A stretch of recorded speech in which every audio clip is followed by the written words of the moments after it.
À l'international, avez-vous vu ces images? C'est une scène digne d'un film en France. Et on n'est pas au Festival de Cannes qui vient de commencer. Non, on est dans le nord-ouest de la France. Un fourgon pénitentiaire qui s'occupait du transfert d'un prisonnier a été attaqué ce matin au niveau d'un poste de péage. 2 agents pénitentiaires sont morts, 3 autres ont été blessés dans cette attaque et une imposante mobilisation de plus de 200 gendarmes a été organisée pour essayer de retrouver l'évadé et ses complices. Là-dessus, on sera à Paris retrouver notre collaborateur Stéphane Bureau. Bon mardi soir, Stéphane. Bonsoir, Pierre-Olivier. Les Français ont suivi ça toute la journée et encore cette nuit, c'est une chasse à l'homme qui préoccupe énormément les Français. Consternation et dégoût devant les images parce qu'on a des images et elles sont sordides de ce braquage qui a eu lieu à 11 heures ce matin alors qu'un groupe armé avec une voiture bélier a stoppé le convoi cellulaire, en fait, qui a été pris en sandwich parce qu'il y avait derrière eux une autre voiture pour libérer un prisonnier qui n'est même pas un grand caïd du crime organisé, un petit malfrat de 30 ans.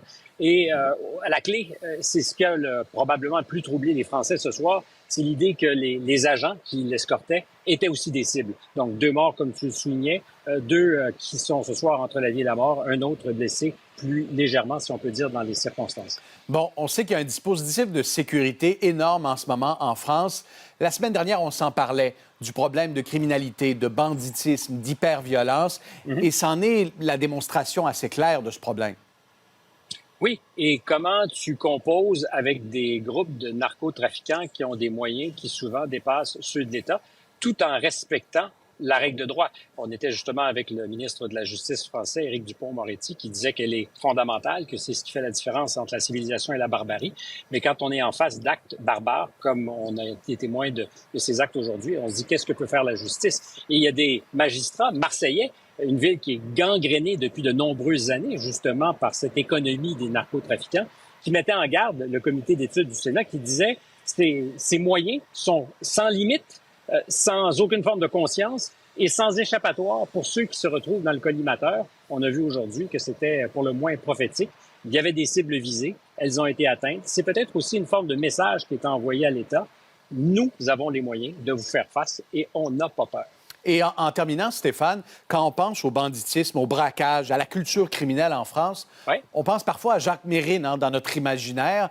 Et malgré les années qui ont passé depuis l'époque de Mérine, malgré la sécurité renforcée, il y a toujours cette culture du banditisme qui est bien vivante puis qui défraie la manchette périodiquement. Des bracos. Alors ça existe ici. Il y a des bandes organisées qui sont redoutables. Et très régulièrement, place Vendôme, où on retrouve les grandes bijouteries, ça arrive fréquemment. Il y a des attaques à main armée, des bracos, où en quelques secondes, en quelques minutes, on vide la place, malgré les systèmes de sécurité mis en place. Aujourd'hui, malheureusement, c'est pas des bijoux qui étaient volés, c'est des vies qui ont été volées. Et c'était une opération militaire menée par des professionnels parfaitement entraînés, probablement avec des taupes qui leur ont dit où intervenir, parce que ça s'est fait de manière très synchronisée, avec des résultats évidemment sordides ce soir pour les Français qui prennent la mesure de cette violence. Et la chasse à l'homme qui continue tout au long de la nuit. Stéphane Bureau en direct de Paris, merci beaucoup.